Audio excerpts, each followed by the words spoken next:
Welcome back! Today we're working on a customer repair, the beautiful Fisher RS-1022. As you can see, this unit came to us needing new bulbs, but it also needs a new audio amplifier integrated circuit. So first, we're going to show you how to replace its STK043 module. Then we'll walk you through step by step how to replace the lights for the tuner section and for the signal strength meter. Let's get started. Part 1. Replacing the STK043 module. For those who may not be familiar, STKs are integrated amplifier circuits made by Sanyo. They offer surprisingly good sound quality, but are known to break easily. As a good rule of thumb, if the device turns on but has no sound and there's an STK inside, then this module is the most likely culprit. The best place to buy STKs are on eBay. AliExpress isn't a reliable option for them. Just check that the eBay seller has high ratings. Now let's get to replacing it. First, use your drill to take out the two screws on each side. Be sure it's off and unplugged. If you need to clean scratchy controls, you're going to need to remove the bottom panel, which means taking out the screws underneath the unit as well. Once you're done with that, find the STK043 that's currently in there. It will be located against the rear inner panel where the heatsink is.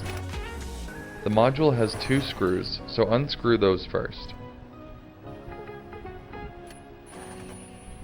You'll also need to remove the connected circuit board, which has just the one screw to undo.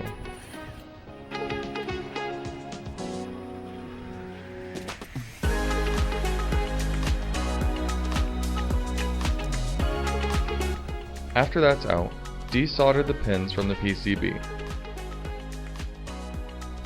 We're using a desoldering gun, but you can also use a solder wick and resin.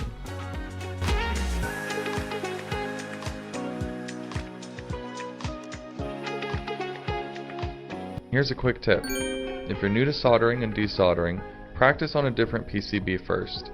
The STK pins are really close to one another, so it's best to get used to the process first.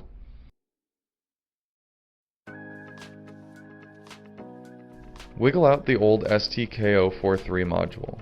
If you've correctly desoldered all of the pins, this won't be difficult. Then take your new module, line up the pins, and press it into place against the board. Another quick tip. If you're having trouble getting the module to stay in place, you can bend some of the pins slightly so it doesn't move during soldering.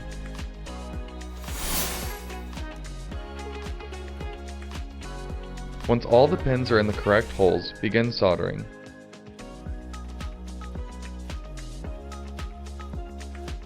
Careful not to short any of the pins.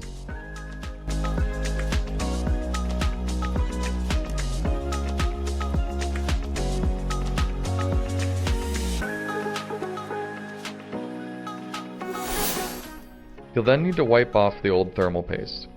We're using Scott's Shop heavy-duty towels, which work really well. We spray with a bit of 99% isopropyl alcohol as the paste can't be cleaned with water. Then apply a small amount of thermal paste to the STK. We're using Super Lube silicone heatsink compound. You can get a 3-ounce tube for about $12 from Amazon, or you can also use any CPU thermal paste, which can yield better results. Typically you'll want to spread the paste in a thin, even layer on the black metal using a straight-edged solid piece of plastic. But as long as you have a blob of it in the middle, it'll spread once you press it back into place.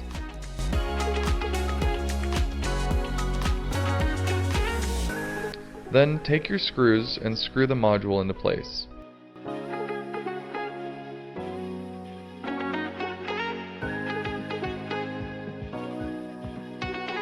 Remember to also screw the circuit board back into place as well, and you're done.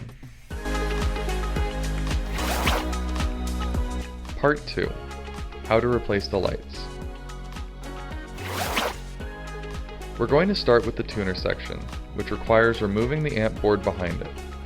Take some pliers and untwist the clips holding it in place. Gently wiggle back and forth until it slides out.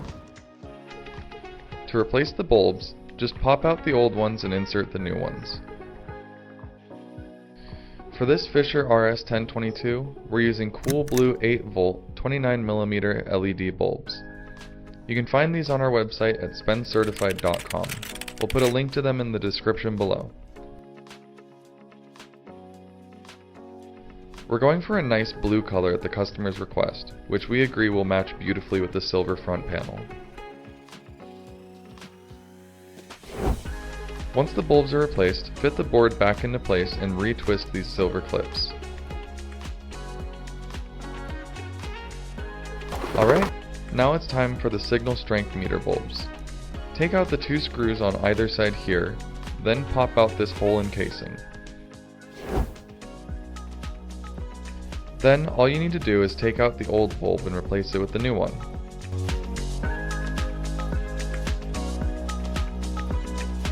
Screw it back into place, and you're already done.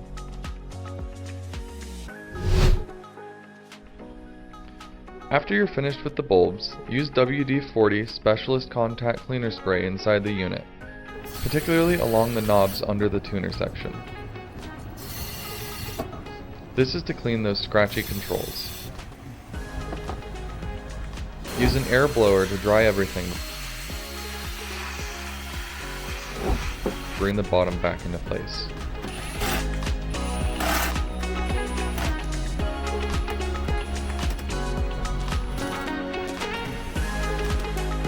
Before putting the lid back on, it's a good idea to do a quick test. Plug it in, switch it on, and check out the lights. Wow, great call on the customer's part. These blue lights look fantastic. Since everything looks good, we're going to close this back up. We're just replacing the lid and screwing the 4 screws back into place. Now that that's done, let's plug it back in. Oh yes, incredible! You have to love these vintage receivers. Nothing beats the classic combination of silver and wood. And now, to put it on the shelf to await the customer's return. Would you be a happy customer if this was yours? Thanks for watching. Remember to hit like and subscribe for more content like this. See you next time!